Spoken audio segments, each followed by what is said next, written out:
जय जगत गुरु जय भारत। परमपिता परमात्मा, सारी सृष्टि के रचनहार, कुल मालिक, असंख्य ब्रह्मांडों के स्वामी, जगत गुरु, तीनों लोकों में प्रवेश करके सबका भरण पोषण करने वाले राजाधिराज, आत्माधार, नाथों के नाथ, देवों के देव महादेव, सर्वेश्वर महेश्वर, मृत्युंजय, अजरो अमर, आदि अनादि, सनातनी प्रभु, जगत पिता जगदीश्वर, श्री श्री 1008 की उपाधि के वास्तविक अधिकारी, अकाल मूरत, शब्द स्वरूपी राम वासुदेव, सर्वगतम परम, परम पूज्य, प्रथम पूज्य, परम संत, परम पुरुष, परम धनी, परम दयालु, सत्य कबीर, हक्का कबीर, अल्लाहु कबीर, अल्लाहु अकबर, बाखबर, अल्लाह ताला, जगत के तारणहार, जगत के मुक्तिदाता, जगत के जगन्नाथ, हारे के सहारे, हिंदुओं के राम, मुसलमानों के अल्लाह, सिखों के वाहिगुरु, ईसाइयों के मसीह, दया के सागर दयानिधि, करुणा के सागर करुणानिधि, स्वयंभू परिभू, संकट मोचन, कष्ट हरण, मंगल करण, दुख भंजन, अविगत कबीर, निर्विकार निर्विषम परमात्मा, अलय अलेख सतगुरु, आदि अनादि सतगुरु, असली मर्यादा पुरुषोत्तम, असली राम, असली कृष्ण, असली घनश्याम, असली मुरारी, राजाओं के राजा, महाराजाओं के महाराजा, शहंशाहों के शहंशाह, सम्राटों के सम्राट, भगवानों के भगवान, अल्लाहों के अल्लाह, प्रभुओं के प्रभु, मसीहाओं के मसीह, सच्चे वाहिगुरु, बाबाओं के बाबा, पीरों के पीर, सर्वगुण संपन्न, अनंत कोटि कलाओं के स्वामी, अनंत कोटि ब्रह्मांडों के नायक, योगियों में महायोगी, ध्यानियों में महाध्यानी, सिद्धों में परम सिद्ध, ज्ञानियों में तत्व ज्ञानी, ब्रह्म ज्ञानी, महाज्ञानी, ब्रह्म ज्ञानी, युवा कबीर, समरथ कबीर, असमवात, अमित ओझा, सच्चे रहनुमा, करीम अल्लाह, सुभान अल्लाह, दुनिया के अंतिम पैगंबर, 8 सितंबर 1951 से गांव धनाना, जिला सोनीपत, हरियाणा, भारतवर्ष की पावन भूमि पे प्रकट रियल कल की भगवान संत श्रोमणी सतगुरु रामपाल जी परमेश्वर जी के चरण कमल में देश विदेश से साध संगति से जुड़े हुए सभी भाई बहनों का अनंत कोटि दंडवत प्रणाम। शंका। उपदेश प्राप्त करने के बाद अनजाने या मजबूरी में कोई मर्यादा खंड हो जाती है तो क्या करें? परम पूज्य सतगुरु रामपाल जी भगवान कहते हैं, लोक लाज मर्याद जगत की तिणके ज्यों तोड़ बगावे, जब कोई राम भगत गति पावे। भक्ति को सफल करके पूर्ण मोक्ष प्राप्ति के लिए भगत का मर्यादा में रहना अति आवश्यक है। उपदेश लेने के बाद जानबूझकर मर्यादा खंडित नहीं करनी है। यदि अनजाने या अज्ञानता में कोई नियम खंड हो भी जाता है तो ऐसी स्थिति में परमात्मा भगत पर विशेष आपत्ति नहीं आने देता है। लेकिन जैसे ही गलती का एहसास हो जाए तो गुरुदेव को दंडवत प्रणाम करके उस अनजाने की गलती की भी क्षमा याचना अवश्य करनी चाहिए। उदाहरण के लिए गुरुदेव भगवान ने बताया कि एक माँ अपने बेटे को आश्रम में लेकर आई और कहा कि गुरुजी, इसका नाम खंड हो गया है। गुरुदेव भगवान ने कारण पूछा तो लड़के की माँ ने बताया कि यह लड़का दोस्त की शादी में गया हुआ था, वहां इसको धोखे से किसी ने पेप्सी में बियर डालकर पिला दी। तो गुरुदेव भगवान ने बताया कि इस तरह धोखे या छल बल से कोई चीटिंग करता है तो मर्यादा खंडित नहीं होती है, क्योंकि वह कर्म आपने जानबूझकर नहीं किया। इसलिए ऐसी स्थिति में नाम भी खंड नहीं होता है, लेकिन आगे से ऐसे व्यक्तियों की कुसंगति से बचकर रहना चाहिए। दूसरा, यदि जानबूझकर कोई नियम खंड किया जाएगा तो कमजोर संस्कार आने पर उसकी सजा अवश्य भगत को भुगतनी पड़ती है। तीसरा, यदि दबाव में या मजबूरी में कोई मर्यादा खंडित होती है तो गुरुदेव भगवान ने बताया कि सजा तो उसकी भी भुगतनी पड़ेगी, लेकिन मजबूरी में मर्यादा तोड़ने के कारण यदि भगत के संस्कार में मौत आनी होगी तो आपका कोई अंग भंग ही होकर रह जाएगा। अर्थात परमात्मा उस संस्कार को मौत के बदले शरीर के किसी अंग को कटवाकर ही पूरा करवा देगा तथा भक्ति के लिए भगत का जीवन शेष बचा रहेगा। संत शरण में आने से आई टले बला, जय मस्तक में सूली हो व कांटे में टल जा। इसके अलावा यदि भगत पूर्णतया मर्यादा में है और प्रारब्ध वश मौत आनी है तो समर्थ सतगुरुदेव भगवान उस मौत को टालकर अपने भगत का नया प्रारब्ध लिख देता है। मासा घटे ना तिल बदे विदाता लिखे जो लेख, सच्चा सतगुरु मेट कर ऊपर मार दे मेघ। अतः कोशिश करें, यदि ज्ञान समझ में आने के बाद भक्ति करने की ठानी है तो उसे मर्यादा में रहकर पूरी शिद्दत के साथ ही करें। शंका। उपदेशी माता बहन अपने पति या परिवार के अत्यधिक दबाव के कारण मजबूरीवश देवी देवताओं की पूजा में सहयोग दे सकती है या नहीं? गुरुदेव भगवान कहते हैं, माई मसाणी सेड शीतला भैरव भूत हनुमंत, परमात्मा उनसे दूर है जो इनको पूजंत। 100 वर्ष सतगुरु की पूजा, एक दिन आन उपासी, वो अपराधी आत्मा फिर पड़े काल की फांसी। सतगुरु से उपदेश प्राप्त करने के बाद आन उपासना अर्थात किसी भी देवी देवता, साधु संत महात्मा या परंपरागत पूजा पाठ में हिस्सा लेना या सहयोग करना भगत के लिए सबसे बड़ी गलती होगी। जिस प्रकार जहर को चाहे जानबूझकर खा लें या दबाव में आकर खा लें, जहर अपना असर करता ही करता है। इसी प्रकार आन उपासना को चाहे जानबूझकर करें या किसी के दबाव में आकर करें, मर्यादा खंडित होगी ही होगी। अतः भक्ति सफल करने के लिए ज्ञान आधार से संघर्ष करते हुए हर कीमत पर मर्यादा को टूटने से बचाना चाहिए। गुरुदेव भगवान ने बताया कि 3 प्रकार से मर्यादा खंडित होती है। पहला, सब कुछ पता होने के बावजूद भी जानबूझकर मर्यादा तोड़ना, जिसकी सजा कमजोर संस्कार आने पर भगत को अवश्य भुगतनी पड़ती है। उस समय सतगुरु अपनी तरफ से कोई भी सहायता भगत की नहीं करता है। जैसा भी उसका संस्कार है वैसा ही सुख या दुख भोगना ही पड़ता है। दूसरा, अनजाने या धोखे से मर्यादा का टूटना, जिसकी सजा भगत को नहीं भुगतनी पड़ती है, परंतु गलती का पता चलते ही तुरंत गुरुदेव भगवान से क्षमा याचना अवश्य करनी चाहिए। उदाहरण के लिए, आपके साथ मजाक या धोखा करते हुए किसी ने शराब पिला दी या मांस खिला दिया, तो ऐसे में मर्यादा खंडित नहीं होती है, लेकिन पता चलते ही तुरंत ऐसे लोगों की कुसंगति को त्याग देना चाहिए और आगे से विशेष सावधानी भी बरतनी चाहिए। तीसरा, मजबूरी या दबाव में आकर मर्यादा तोड़ना। गुरुदेव भगवान ने बताया, यदि आपकी इच्छा के विरुद्ध दबाव डालकर कोई भक्ति विरुद्ध कर्म करवाया जाता है तो उसकी भी सजा मिलती है, लेकिन दबाव या मजबूरी वाली स्थिति में तोड़ी गई मर्यादा की सजा कुछ हल्की हो जाती है, परंतु भगत की यह कमजोरी भी सतगुरु को दुखी करती है। इसलिए भगत को चाहिए कि ज्ञान को आधार बनाकर अपने आत्म कल्याण के लिए बहन मीराबाई व भगत मंसूर की तरह अपने सतगुरु भगवान पर विश्वास रखकर उन परिस्थितियों का डटकर मुकाबला करेंगे तो भगत के साथ परमात्मा भी खड़ा हो जाता है। यदि संघर्ष से पहले ही घुटने टेक कर हार मान लेंगे तो ऐसी कायर आत्माओं का सतगुरु भी साथ नहीं देता। भाइयों और बहनों, सत्संग सुनकर थोड़ा सा विचार अवश्य करना होगा। हमसे भक्ति करवाकर सतलोक ले जाने के लिए गुरुदेव भगवान का कोई स्वार्थ नहीं है। कोई ये सोचे कि सतलोक में परमात्मा ने बहुत बड़ी कोई फैक्ट्री खोल रखी होगी और वहां की लेबर ने हड़ताल कर रखी होगी, इसलिए परमात्मा हमसे मजदूरी करवाने के लिए यहां से लेकर जाना चाहते हैं। ऐसा बिल्कुल भी नहीं है। ये तो हम नीच आत्माओं का कोई पुरबला भाग्य उदय हुआ है, जो सतलोक के राजा सतगुरु रामपाल जी भगवान हम पर प्रसन्न होकर समस्त गलतियों को नजरअंदाज करके इस नरक से बाहर निकालने के लिए स्वयं ही चलकर आए हैं। अन्यथा स्वयं परमात्मा की वाणी है, शीश उपाड़े भूमि धरे और ऊपर राखे पांव, कबीर का घर शिखर में, तेरी गरज पड़े तो आओ। अर्थात उस दुर्लभ लोक सतलोक में जाने के लिए तो यदि करोड़ों बार हाथों से अपना शीश काटकर भी सतगुरु के चरणों में भेंट चढ़ाओ तो भी उन्हें प्रसन्न नहीं किया जा सकता है। लेकिन आज हमारी सोच से भी परे इतने सस्ते में भगवान प्रसन्न होकर सतलोक से चलकर और उल्टा स्वयं ही सतलोक चलने के लिए हमसे प्रार्थना कर रहा है। भाई और बहनों, ये कोई योग या संयोग नहीं बल्कि अति दुर्लभ से दुर्लभ महायोग है, जिसे सतगुरु ने स्वयं ही पैदा किया है। अन्यथा जो भयंकर गलतियां करके परमात्मा की नजरों से नीचे गिरकर काल के साथ साथ इस 21 ब्रह्मांड रूपी जेल में गिरकर युगों युगों से हम महाकष्ट भोग रहे हैं, उन गलतियों की क्षमा याचना यहां हमारी किसी भी क्रिया से संभव नहीं है। अर्थात आज परमात्मा का मिल जाना हमारी कोई समझदारी या योग्यता नहीं, बल्कि यह तो उनकी स्वयं की ही कोई मौज है। और यदि उनकी इस मौज का आज हमने पूरी शिद्दत के साथ फायदा नहीं उठाया तो हमसे बड़ा निर्भागी प्राणी जहान में कोई दूसरा नहीं होगा।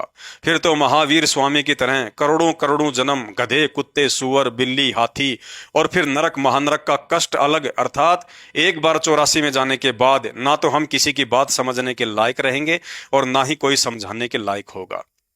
परमात्मा कहते हैं, समझा है तो सिर धर पांव, बहुर नहीं रे ऐसा दाव।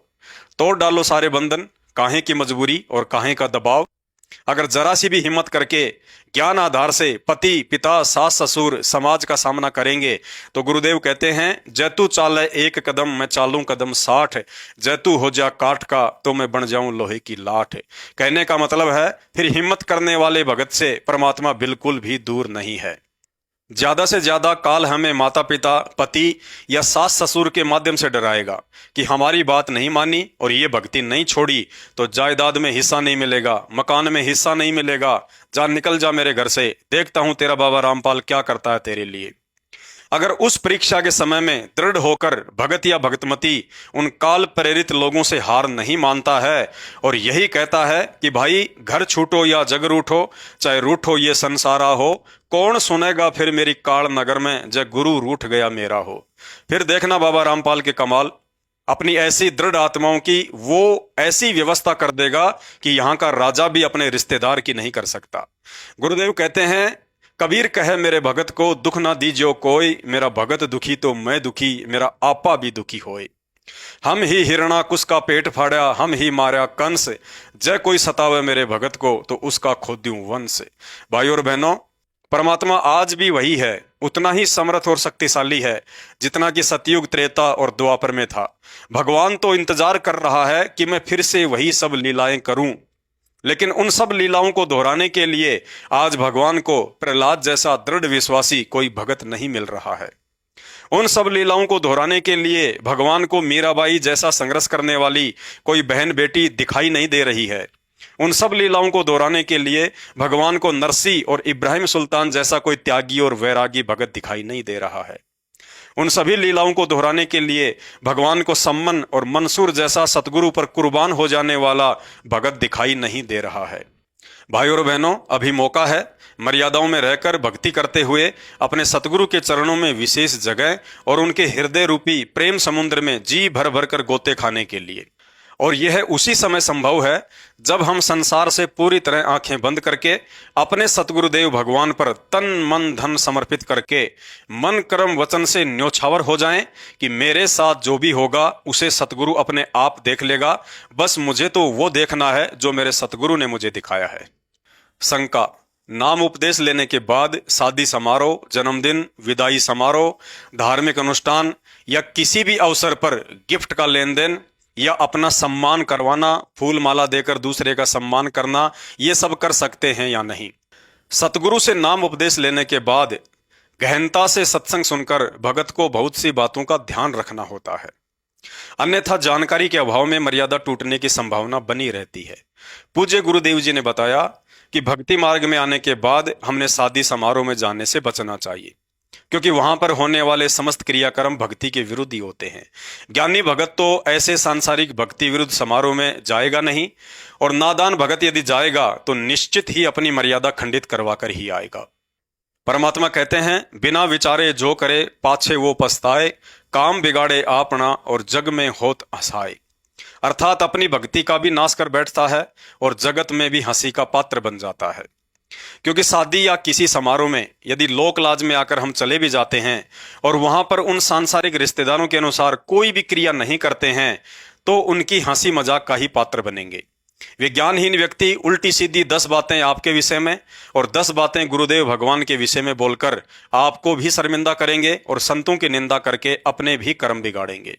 इसलिए परमात्मा कहते हैं, कबीरा तहां जाइए रह संतन की प्रीत, इष्ट मिले और मन मिले, मिले सकल रस रीत। अर्थात सतगुरु भगत को हमेशा आध्यात्मिक विचारों वाले अपने ही भगत भाई बहनों की संगति करनी चाहिए ताकि भक्ति भाव बना रहे।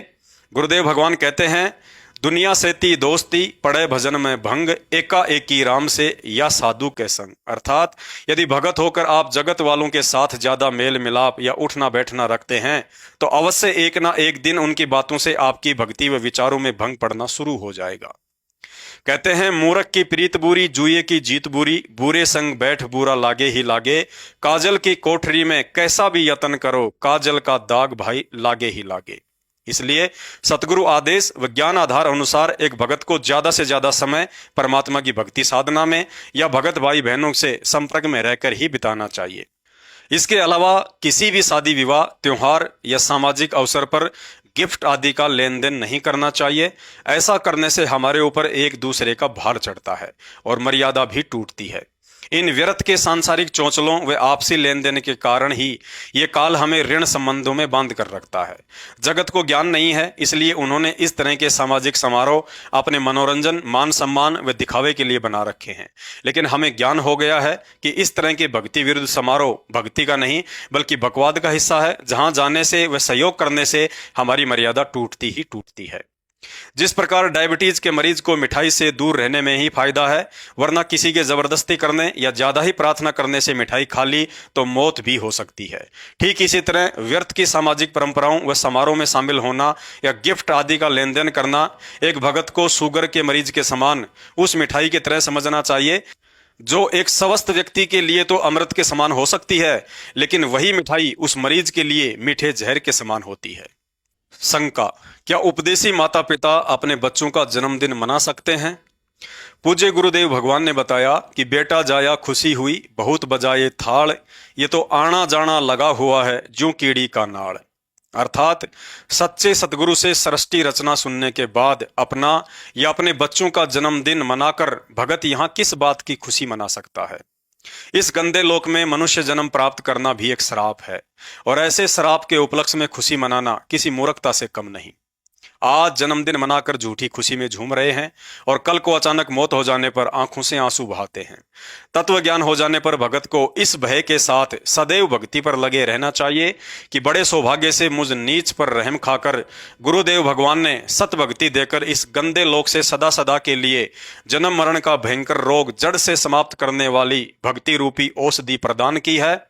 और अब यदि कोई मर्यादा टूट गई, गुरुदेव भगवान नाराज हो गए, तो ये औषधि अपना काम करना बंद कर देगी तथा मेरी युगों युगों की तपस्या व बलिदान पर पानी फिर जाएगा, जिसके बदले आज मुझे भगवान मिला है। दूसरी बात, यदि उपदेशी माता पिता इन झूठी खुशी देने वाली कुप्रथाओं से पीछे हटेंगे तो उनके बच्चे भी इन बकवादों में नहीं फंसेंगे। इससे हमारा समय, धन और मर्यादा सभी की रक्षा होगी और ऐसा करने से गुरुदेव भगवान भी प्रसन्न रहेंगे। शंका, उपदेशी भगत स्कूल, कॉलेज, शादी विवाह या किसी भी सामाजिक या राजनीतिक समारोह में फूल माला देकर किसी का सम्मान या स्वयं का सम्मान करवा सकता है या नहीं? गुरुदेव भगवान का तत्व ज्ञान कहता है कि किसी भी तरह के कार्यक्रम में भगत ने किसी का फूल माला आदि देकर या पहनाकर ना ही तो झूठा मान सम्मान करना चाहिए और ना ही अपना सम्मान करवाना चाहिए, क्योंकि इस तरह का दिखावे वाला सम्मान करना या स्वयं का सम्मान करवाना पूजा में आता है, जो कि भगत के लिए मर्यादा टूटने का कारण बनता है। सकल सृष्टि में एकमात्र पूजनीय सिर्फ और सिर्फ कबीर परमात्मा है, जो वर्तमान में सतगुरु रामपाल जी के रूप में धरती पर प्रकट है। यदि उपदेशी भगत ने अपने गुरुदेव के अलावा किसी अन्य की वाहवाही कर दी, माला आदि डालकर सम्मान कर दिया या तालियां बजाकर अभिवादन कर दिया, तो समझ लेना निश्चित ही मर्यादा खंडित हो चुकी है। परमात्मा कहते हैं, जैसे माता गर्भ को राखे यतन बनाए, चोट लगे तो छिन्न होवे तेरी ऐसे भक्ति जाए। शंका, उपदेश लेने के बाद किसी भी धार्मिक अनुष्ठान, देवी देवताओं के जागरण, भंडारे या अन्य संतों के सत्संगों में शामिल होना चाहिए या नहीं? गुरुदेव भगवान कहते हैं, कबीर कथा करो करतार की, सुनो कथा करतार, आन कथा सुनिए नहीं, कहे कबीर विचार। अर्थात सच्चे सतगुरु से सृष्टि का यह शास्त्र प्रमाणित उत्तम तत्व ज्ञान लेने के बाद अन्य सभी देवी देवताओं व साधु संतों के आध्यात्मिक स्तर का पता चल जाता है कि और ज्ञान सब ज्ञान अड़ी, कबीर ज्ञान सो ज्ञान, जैसे गोला तोप का अब करता चले मैदान। यानी शास्त्र विरुद्ध अज्ञान से लबालब उनके भाषण सुनना भी अपना कीमती समय व्यर्थ में बर्बाद करने के समान है। पूज्य गुरुदेव भगवान ने बताया कि एक पतिव्रता स्त्री का स्वभाव होता है कि वह अपने पति के अलावा किसी गैर पुरुष की प्रशंसा सुन भी नहीं सकती। ठीक इसी तरह एक पतिव्रता आत्मा अपने पति परमेश्वर गुरुदेव भगवान के तत्व ज्ञान युक्त सत्संगों के अलावा अन्य तत्व ज्ञानहीन गैर साधु संतों के भाषण नहीं सुन सकती, चाहे वे कितनी ही अटपट और मीठी मीठी बातें क्यों ना करें। गुरुदेव भगवान कहते हैं, बीजक की बाता करें और बीजक ना ही हाथ, पृथ्वी डूबोवन उतरे, ये कहकर मीठी बात। पवित्र चारों वेद, गीता जी, कुरान पुराण और बाइबल का जो यथार्थ ज्ञान सतगुरु रामपाल जी भगवान के छोटे छोटे बच्चों को प्राप्त है, उतना ज्ञान तो इस देश के चारों शंकराचार्यों को भी प्राप्त नहीं है। फिर अन्य छोटे मोटे रामकृष्ण और भागवत की कथा कहने वाले स्वयंभू संतों और मंडलेश्वरों की तो औकात ही क्या है। इसलिए हर स्थिति में ज्ञानी भगत को ज्ञान आधार बनाकर अपनी भक्ति मर्यादाओं को बचाना है। भाई और बहनों, वर्तमान समय भक्ति युग का समय है। परमात्मा स्वयं धरती पर प्रकट हैं और उनके सामने सभी संत महात्माओं की सिद्धि विद्धि काम करना बंद कर दिया करती है। जैसे सूर्य के सामने चांद सितारों की रोशनी फीकी पड़ जाया करती है, परंतु फिर भी काल प्रेरणा से या गुरुदेव भगवान के द्वारा हमारी परीक्षा के मकसद से यदि काल के साधु संतों द्वारा कोई भी चमत्कार या सिद्धि विद्धि देखने को मिल जाए या सोशल मीडिया पर ऐसे कोई वीडियो वायरल होने लग जाएं जिसमें वह व्यक्ति मुर्दे को भी जिंदा कर देता है, किसी लूले लंगड़े को अपनी वचन शक्ति से ठीक कर देता है, किसी रोगी को स्वस्थ कर देता है, जमीन से 2-2.5 फुट ऊपर बैठकर तपस्या करने लगता है, नदी या तालाब के जल पर चलने लगता है, 2-4 दिन की साधना से आसमान से बारिश करवा देता है, अचानक से सैकड़ों व्यक्तियों के बीच से अंतर्ध्यान हो जाता है, आपकी जेब में या घर में किस जगह क्या सामान रखा है ये बता देता है, आपके रिश्तेदारों के नाम बता देता है, आपके मन की बात अर्थात मन में उठने वाले विचारों को बता देता है। तो इन छोटे मोटे काल चमत्कारों को देखकर भी ज्ञान आधार से हमने अपने मन में रत्ती भर भी शंका या दोष पैदा नहीं करना है और ना ही उन काल पुजारियों पर आसक्त होना है। काल पुजारियों को तो छोड़ो, खुद इस काल के पास भी इतनी सिद्धियां नहीं हैं जितनी सिद्धियां मात्र सतनाम के 2-4 वर्ष के सुमरण से आप और हम भक्तों में आ चुकी हैं। परंतु परमात्मा हमें एहसास नहीं होने देता है और ना ही उन सिद्धियों को प्रयोग करने की इजाजत और विधि बताता है, अन्यथा हमारा सतलोक प्राप्ति का कार्य अधूरा ही रह जाएगा।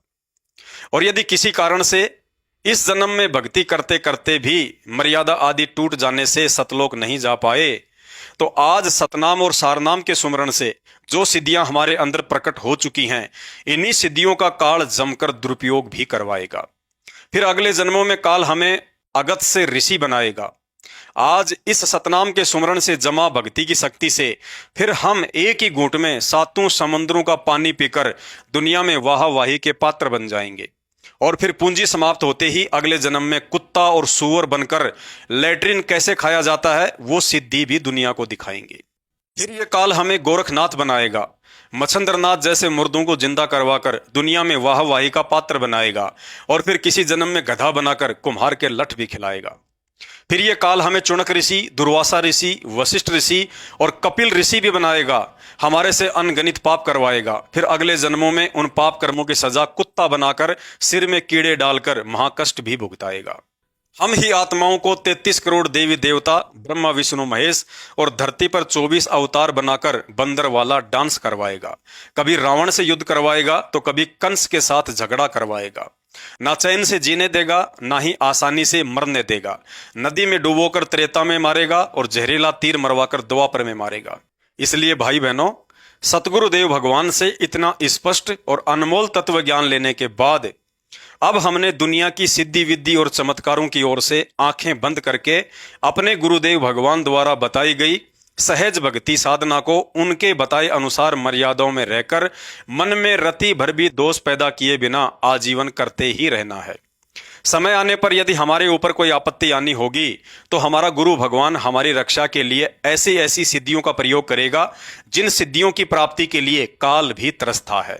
इसलिए परमात्मा कहते हैं, कल्पे कारण कौन है, तू कर सेवा निष्काम, मन इच्छा फल देऊंगा जब पड़ेगा गुरु से काम। अर्थात जब बॉडीगार्ड अपने हथियार के साथ मंत्री जी के साथ साथ चलता है तो मंत्री जी को हथियार रखने की जरूरत नहीं पड़ती है। समय आने पर बॉडीगार्ड सब कुछ संभाल लेता है। ठीक इसी प्रकार सृष्टि का सबसे बड़ा शक्तिशाली बॉडीगार्ड, करोड़ों अरबों सिद्धियों का स्वामी कबीर परमात्मा सतगुरु रामपाल जी भगवान जब पल पल हम भक्तों के साथ साईं की तरह रहता है तो ऐसे समर्थ भगवान के भक्तों को सिद्धि की नहीं बल्कि साधना की चिंता होनी चाहिए कि अब की बार भक्ति साधना में किसी भी तरह की कोई चूक ना बन जाए, अन्यथा हमारा बना बनाया काम बिगड़ जाएगा। तो शंका समाधान में आज केवल इतना ही। शंका समाधान के और अधिक वीडियो देखने के लिए हमारे Facebook page Pawan Das is live Manav Dharmi Pawan दास को फॉलो करें। वीडियो अच्छा लगे तो शेयर करें। बंदी छोड़ सतगुरु रामपाल जी परमेश्वर जी की जय हो।